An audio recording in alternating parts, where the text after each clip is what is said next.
AITA for refusing to be with my wife during childbirth or signing the birth certificate until she proves that the baby is mine and that she and my best friend didn't have an affair. My M44 wife Cynthia, F41, and I have been married for almost 15 years. I raised her older children as my own. We have 2 kids together and one that she just gave birth to, but I won't sign the birth certificate until I get a DNA test. Back in 2014, we had a huge crisis due to her infidelity. Her AP was her supervisor, and I only found out when she was abruptly fired and the company filed a case against her for allegations that I won't discuss here. Her supervisor was a co-defendant. She had to come clean about the whole thing, including having had an affair that lasted 2 years. I completely lost all trust in her. I requested paternity tests on our kids together, they are mine, got a lawyer, and moved out.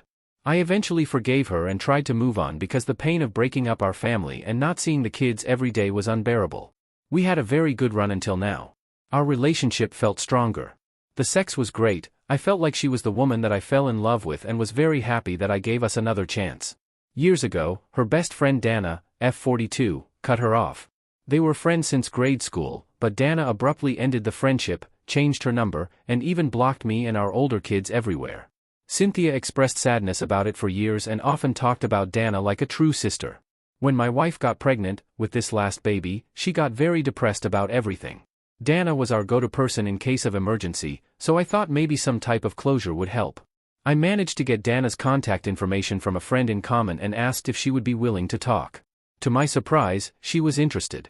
The conversation wasn't what I expected. She called me a flying monkey and said I ought to be ashamed for enabling my wife. She said she was absolutely fed up with Cynthia and that she abandoned the friendship because she got tired of feeling like a tool, always having to do favors and being generally at my wife's service.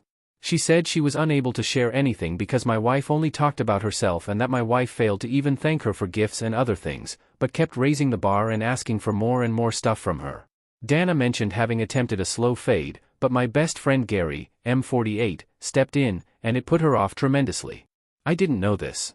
I didn't know that Gary was sent by my wife to talk Dana out of restricting their time together when her best friend became distant and that he pressured her and tried to force her to contact Cynthia, and that this resulted in a complaint against him because his messages became menacing and he hinted at sending her spyware. I know Gary can be intense but never like this. He works in IT, so the spyware part is not entirely impossible. Dana and Gary never had any contact prior to this. Dana cut everyone off out of distrust and because she did pursue a complaint against him with the authorities. She sent me evidence, the court case number, and receipts. I'm hurt because not only did he get in trouble for trying to help my wife, but he actually got into a serious situation, and it was kept a secret from me. I confronted him, and he said that he was just trying to help. I confronted my wife, and she said she was desperate because Dana had always been her main support system. This did it for me. I don't care how many times my wife says nothing else was going on, I have no way to erase the idea that they might be hiding other things.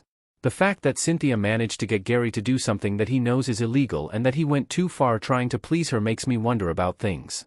Also, during our entire conversation, Dana insisted that Cynthia is a black hole of a person and that she was disgusted that not only my wife had been using her for years, but would not think anything of engaging third parties to enable herself to keep extracting benefits for whoever she wants.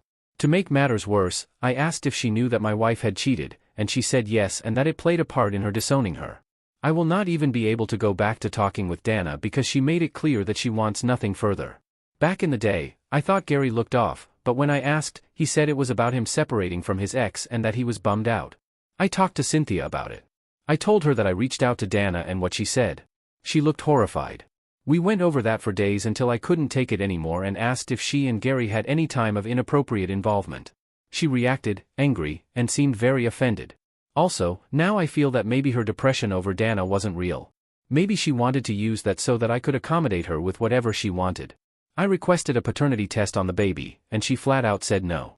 She threatened to divorce me. This is why I moved out weeks before she gave birth. I refused to drive her to the hospital or be at the birthing room. All I'm asking is for confirmation that it's my child and she isn't acting cooperative. She tried to deny Dana's complaint to the authorities, despite me offering evidence. Gary has apologized for keeping secrets, but he's denying ever sleeping with her. I'm anxious, but sometimes, I get very numb and wonder if I'm being crazy. I understand that Dana was very right to act the way that she did, but I have no evidence of cheating or an affair between Cynthia and Gary. This has affected my health, and sometimes I feel that the less I see or hear from Cynthia, the less chances to get an anxiety or panic attack. Obviously, my family knows that we are separated and are showing divided opinions. Some say that I was impulsive and that I'm jumping to conclusions. They didn't know about her cheating years ago. I'm not meeting the new baby until she can prove my paternity. She's having health issues related to post-birth. I'm present for my kids and haven't skipped on my duties, but told her to either have a relative come help her out or move to their place temporarily because I will not be helping her in any way until this is resolved. She says that I'm being abusive and that being alone in the maternity ward was humiliating. AITA? Edit, for grammar edit 2, to add that Gary hasn't been proactive and is very silent. Edit 3, my wife says she won't agree to the DNA because I'm ruining our marriage.